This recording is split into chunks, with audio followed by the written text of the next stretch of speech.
When boats full of refugees land on Australia's shores, we hear a lot about it. When they wash up on these shores, however, it's a different story altogether.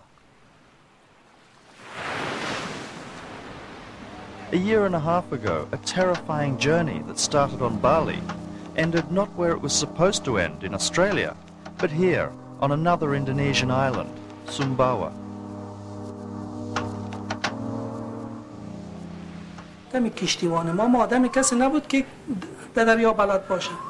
راه را گم کرد 12 روز طوفان، باران، رعد، برق و ایسو زن برادر مریض. خب داخل کشتی 125 نفر 105 نفر 110 نفر ما بودیم.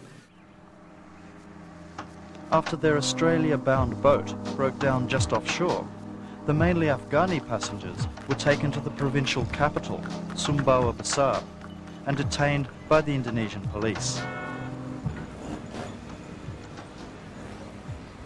Muhammad Rahim has been housed here ever since, with his brother, their wives, and 6 children, in 2 rooms of a local hotel.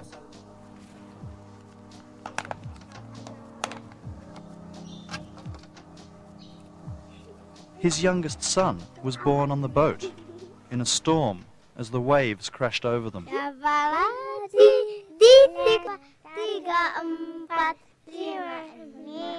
Although the family is now safe, they feel trapped here, in a remote outpost of a country that offers them no future. دیروز زنم به خاطر که در افغانستان هم زندگی نداشت و این مسئله مصیبت دریا و 1.5 سال در اینجا. خب سیاست امت دست به خودکشی میزنه. مگه بمریم بهتر از است که ما زنده باشیم؟ آخر دست پایش گرفتیم. خیر خدا کریم است. The scratches on her face are self-inflicted, evidence of her deep frustration and despair. Ini no good. Ini no good. صار لهم هون سنتين تعذب.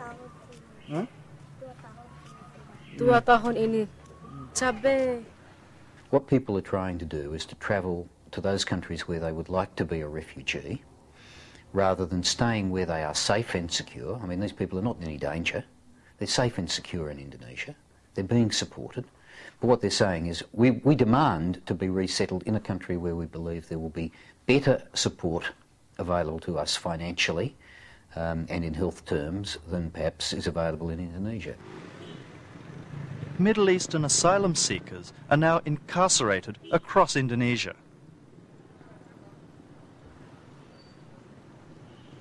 In Lombok, a group of 281 mainly Iraqis have been held under guard for 3 months. This former hotel is now their detention center.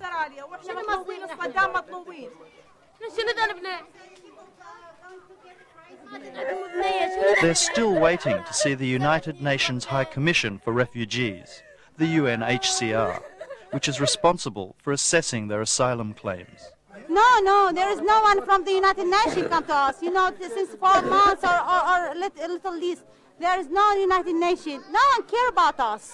They just don't want us. They just put us in the hands of the police. Most of us, our men without husbands, their husbands in Australia. What could they do if they stay without husbands? In fact, there's a comprehensive Australian strategy that keeps these women from joining their husbands.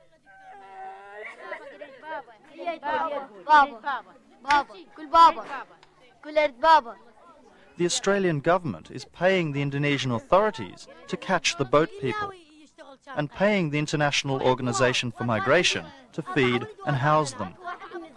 Indonesia is fast becoming Australia's offshore detention centre. Police headquarters in Lombok now has an office dedicated to illegal immigration. Another boat has just been caught on their patch in Bima, East Sumbawa. Di Bima 77 orang, 34 dengan paspor, sisanya tidak ada paspor. Jadi kemungkinan kalau paspornya original, kemudian kita akan lepas karena belum ada bukti-bukti yang cukup. Pura-pura aja gitu. At first glance, it seems extraordinary that in a country with over 1 million internally displaced people, energy and resources have been dedicated to helping Australia defend itself against a few thousand boat people. But then Australia is footing the bill. Ada kita terikat dengan perjanjian kerjasama MOU antara pemerintah Indonesia dan pemerintah Australia, di mana polisi-polisi kita disekolahkan di Australia, tapi Australia minta supaya kita menangkap orang-orang imigran yang lewat Indonesia, yang transit di Indonesia. Mereka kasih pelatihan atau dana atau apa untuk membantu itu? Iya, dalam bentuk bantuan komputer, teropong, dan peralatan-peralatan lain. What is the capital investment in this strategy for Australia? And are we getting our money's worth? The investment is relatively small and modest in comparison to what it costs us if we have to hold larger and larger numbers of people in detention in Australia, processing their claims and arranging for their ultimate removal if they're not asylum seekers or genuine asylum seekers or refugees. So how much would it be that we're providing the Indonesian police, for example? Oh, I can't give you those figures, and I don't think it'd be appropriate to. Is it hundreds of thousands or is it millions? Oh, look, the amounts could run into several millions of dollars for interruption activities within the region, but those amounts of money are quite modest when you look at the cost of, say, 1,500 people. That would probably be of the order of $80 or $90 million if they'd come to Australia. It's a cosy arrangement.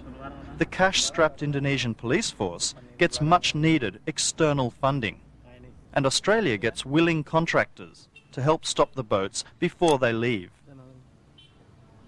The only ones not happy with the setup are the asylum seekers themselves, who resent being treated like criminals and are escorted by up to 3 policemen wherever they go. Kalau ada apa-apa, Journeyman ini sama-sama, ini Saddam Hussein, ini Saddam Hussein. Kalau sama-sama nanti, kalau ada apa-apa untuk kamu, ya kan, yang digantung saya. Kalau situ kena tabrakan, itu kena saya, accident, kena saya. Makanya kita kawal. One local journalist thinks they should be thankful they're not in Australia. Terlalu baik kita, Pak. Australia aja langsung masuk sel kan? But outside the UNHCR office in Jakarta, no one feels the slightest bit grateful. When asylum seekers arrive in Australia by boat, we call them queue jumpers and accuse them of stealing places from good refugees who wait their turn. But these Iraqi refugees have reached the front of the queue and found that it gets them nowhere. The UNHCR has decided they are genuine refugees in need of resettlement. Almost 2 years on, they're still waiting for somewhere to go. Today, they've gathered to register their protest. Let's get it right. The fact that they've been found to be a refugee and are in Indonesia, where they are safe, does not give them a priority place. There is no need or particular hurry for them to be resettled. And I'm not prepared to accept that they ought to be holding the sword of Damocles over us and saying you haven't done it soon enough. The UNHCR has written to 11 countries, asking them to find places for the refugees who now come under their protection in Indonesia. So far, Finland, Sweden and the United States of America have all agreed to help. But after 6 months, there's still no reply from Australia. I believe our office in Canberra is doing also as hard as they can, but still the resettlement countries have their own prerogative. And in this case, it seems Australia is deciding to stall as much as it can by not replying to your requests for information on their stance. I don't know about that, yeah. I don't know what letter you are speaking about. Well, they say they've been waiting for 6 months for a response to a series of letters they sent to 11 countries, asking for clarification on whether those countries would accept refugees that they have deemed to be legitimate refugees. And to this date, they're waiting for responses from 8 countries, of which one is Australia. I was just wondering what we just say Australia's position has been made in UNHCR in Jakarta. These Iraqis have been given the status as refugees and have been waiting for 18 months in Jakarta for resettlement. Will Australia be accepting these? No. Many of these refugees are now beginning to regret going through the proper channels.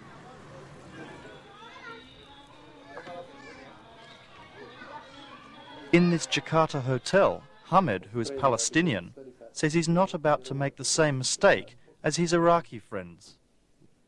So what do you plan to do? Well, I'm planning to take a boat journey to Australia. And how do you go about organising that? Well, I have the connections through some people here, and I had friends that they left last week and they already arrived to Australia on Christmas Island. He's already paid the smuggler and is now waiting for the call. Doing things the official way doesn't interest him in the slightest. Because they've been waiting here for 2-3 years. You know, I'd rather to go there and maybe stay in a camp for a year, you know, than end up going out of the camp and starting a new life.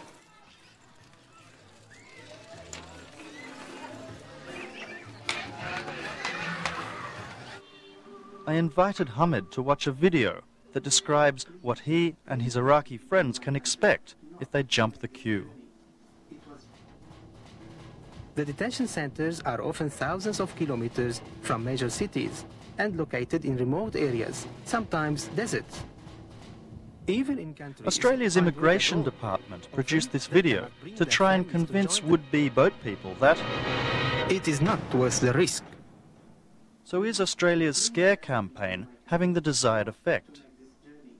ما نخاف لا من الصحراء ولا من الجبال ولا من معسكرات. هاي يعني هاي مسلسل حياتنا ويا الحكومة العراقية ويا الرعب الحكومة العراقية. هاي نعيشها يعني ببساطة يعني بسهولة. نقدر حتى لو يذبونا في المحيط هذا ما نعيش. لا يعني هو جايب هذا الفيلم حتى يخوفنا؟ لا احنا ما نخاف من هذا. إذا كان جايب هذا الفيلم حتى احنا عندنا طريقين بس.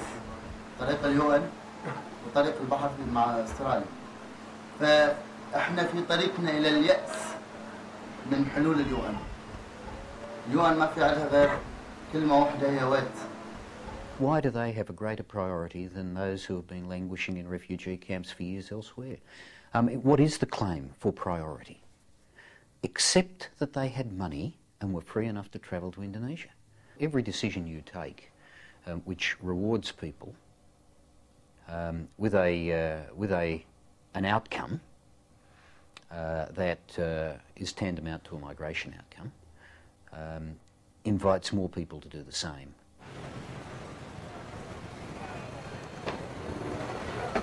This well-known Jakarta landmark is the epicenter of the people smuggling trade in Indonesia. A place to meet and share information, and a place to kill time waiting for your boat to leave. Tonight, as Hamid discovers, it's quieter than usual. Well, few that came last week to this place, it was full, looked like a street in Baghdad. There was like around 350 people in this place. They all left to be ready to go to Australia on boats. And if you wait one more week, will be more coming in here to this place.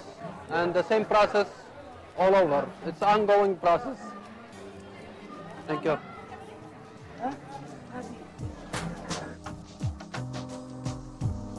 As we now know, those 350-odd people, last week eating cheeseburgers in Jakarta, are now in detention in Australia. They left for Australia from the west coast of Java. They were lucky to go undetected because, as Dateline has discovered, Australian Federal Police are active in these remote waters. The owner of this deep-sea fishing boat told us that in an undercover operation, 3 police, armed with Hawaiian shirts and cases of beer, rented his boat to investigate people smuggling activities in the area. They were surveying the coast of South Sumatra. From here, it's less than 500 kilometers to Christmas Island.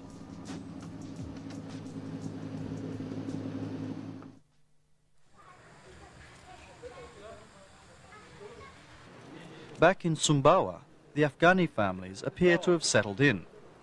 The children attend a local school and have learned to speak Indonesian. But Indonesia will never be more than a temporary home, a stopover on the way to what they imagine will be a better life. هر انسانی برای طفلش برای اولادش جز خوبیا چیز دیگه نمیخوایم. اما متاسفانه 1.5 سال است که من در اینجا در بندیخانه سمباوا داخل هتل من سوال خشکی اونا را نمیتونم جواب بدم تا چی رسم من طلب اونا را برایشان برسانم. هر لحظه از من سوال میکنن پدر ما چی وقت خلاص میشیم از اینجا؟ پدر ما کجا میریم اصلا؟ پدر خانه ما کجا شد؟ جواب ندارم.